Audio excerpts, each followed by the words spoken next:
Hemos decidido crear esta asociación ante el avance imparable de los flujos migratorios que amenazan nuestra forma de vida. Como muestra de nuestro ideario, os voy a presentar un trabajo que hemos realizado con un grupo de personas inmigrantes.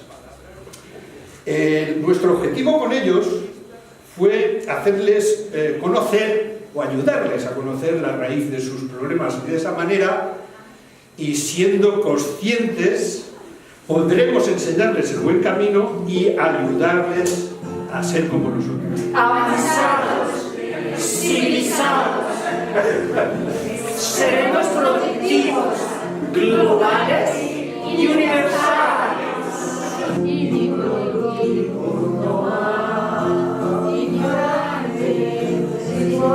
Utilizaron nuestros mitos y ceremonias para convertirnos a su religión. Expropiaron nuestros conocimientos sobre la naturaleza. Prohibieron nuestras lenguas en espacios públicos.